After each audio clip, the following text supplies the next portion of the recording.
joyous and festive occasion. It wasn't this year when local Columbus Sportsman's Club member Shannon Burrell went to Short Creek last Friday morning to mow the campground in preparation for the big weekend. He discovered what he described as a sickening scene. It just made me ill. The whole shoreline was pretty much solid with dead fish, and it was a stinking mess like a lagoon. It was just a disaster. I've never seen anything like it. Now, nobody went swimming.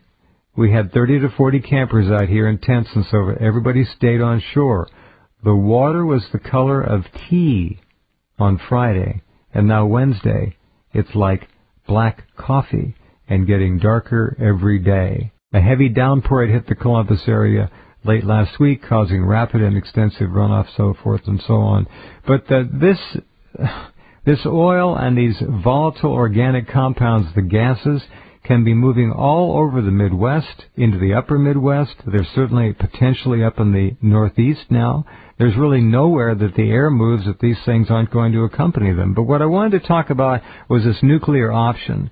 Now, if you've looked at the underwater topography, Gerald, and I'm sure you have, there's a plateau that comes out from Louisiana. I don't know how deep it is. And then it drops off. It goes way down, and then there's another flat bottom on the ocean. This well is drilled into about a 70-degree slope where this drop-off occurs. I don't know how deep the drop-off is, but if the well is in hard ground at a mile under, the general impression I get from looking at this underwater topography is that it's miles. Anyway, they've drilled into the side of this slope. Now, if you go in there and you light off some nukes, what are the potentials? Well, again, I don't know, but I'm not an expert in this thing. But again, we're looking at... How about massive landslide? How about cave-in? There's also, there's reports of this isn't only coming from one fractured well. There are splits all over that this is shooting through. Right. So this is, how about a little chemotherapy? That's all it needs. Yeah. They're out of their minds. People have to realize who's in charge, and this is what people can't bring themselves to realize. These are the same people in high school and college that wanted to be the class presidents and head of the student council. They were the suck-ups, the brown-nosers. They were the ones that were self-serving and ambitious. These are the people who are our leaders now. They don't have a clue. The only thing they're good at doing is being insincere and acting in a way that by any measurement shows that they are sociopaths. They're habitual liars. They never admit when they're wrong. I mean, I can't make this stuff up. They get caught lying, and what do they say? Oh, I misspoke. Oh, I got a better one. I misremembered. Who could get away with this stuff? Yeah. You have incompetent people. Let's get this really straight, Jeff. Everything the government touches, they turn to failure.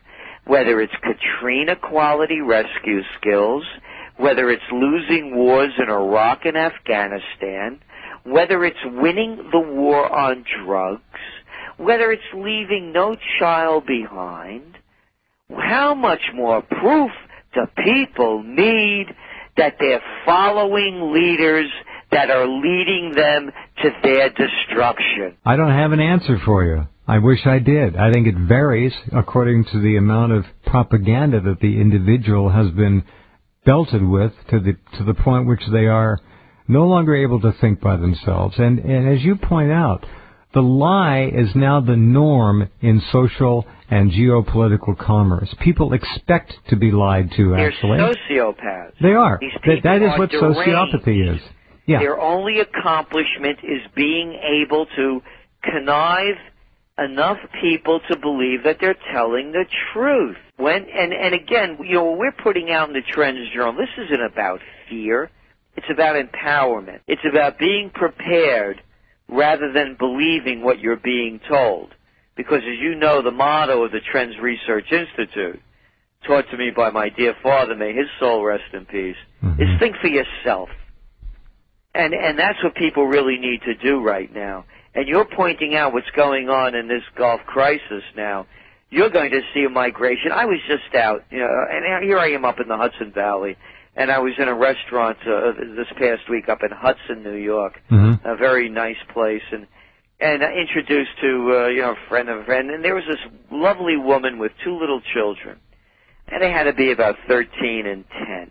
Sweet-looking kids, nice, and they're from New Orleans. And the mother took them away. The husband is still down there to get away. And they're heartbroken. And the kids are saying things like, Mommy, if there's a hurricane, won't it push the oil all far away? And these little innocent kids, and the mother, the sadness in her face. And now you multiply that times all the people, all these, we're hardworking people, the shrimpers and the oystermen, and the restaurateurs and the people barely scratching out a living. It's all gone. It's all leaving them because of greed and corruption. True, it's gone. And you read the reports one after another. And again, Patrick Carlin did a piece that we'll be putting up about this oil disaster. Okay. And we did it on June 11th. Very good. Stand by, Gerald. Be right back. Okay, we're back with Gerald Celente. Restaurants along the Gulf Coast are not testing their seafood for toxicity. You do remember the story about the man in North Carolina who opened an oyster and found oil in it. We do know that Corexit is 4 times at least as toxic as oil. The restaurants, I guess you could say understandably, are not testing for Corexit toxification of the seafood or any of the other unpleasant chemicals that are out there, including the gases in the water. Methane, for example, has been measured between 100,000 and 1 million times more densely dissolved in the water than it should be. That's an enormous, it is incalculably difficult to understand how bad that is. The oxygen levels in the Gulf are falling like a rock. The fish, the sharks, the bait fish, the feeding fish are all headed into the shorelines, in the surf line, where the surf interacts with the air, bubbles, and the oxygen in the water is enough to where the fish can breathe. Otherwise, they die. So what we have here is, and I was told by Tim Refat in England, I thought it was 5%. He said it's actually 2% is the latest estimate of oil that has been expelled from that 22-inch in diameter pipe and all the other, as Gerald points out appropriately, cracks and fissures which are throwing out these gases and oil compounds all the time. Only 2% of the oil is visible on the surface. Get it, folks? 98% is under the water. And these enormous lakes of sludgy, mucky, murky oil in a precursor state before its final state, which is ultimately over the eons pushed up into what we call oil fields near the surface. So it's a very grim picture. There are, by the way, I've got videos showing it, monitoring stations all along the Gulf set up by the feds and BP. We're not getting any of the results. You can fill in the blanks there. Go ahead, my friend. Well, I love the term that they use. It's so Orwellian. Corexit. Oh, yeah. Oh, Corexit. It's like pharmacy. What? They must Corexit? Yeah. You think of it, people speak right over it. And that's the kind of subliminal, insidious language that they use to make it appear as though this is going to help, because after all, it corrects it. Same people did that. As we know, they will not even give the EPA the compounds that are in it, under the guise that, well, it's a secret formula and we can't give it out because somebody else will steal it. Oh, okay. Who can get away with this stuff? Yeah, and here's the deal. The bigger you are, the bigger the breaks. And that's what everybody should repeat, that mantra over and over again. This is not America. it's turned into a fascist country. The merger of state and corporate powers.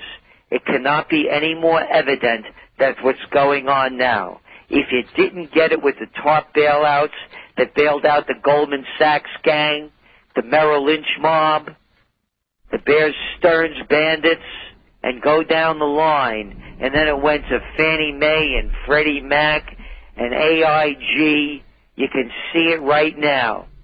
BP is taking over the country in so many different ways.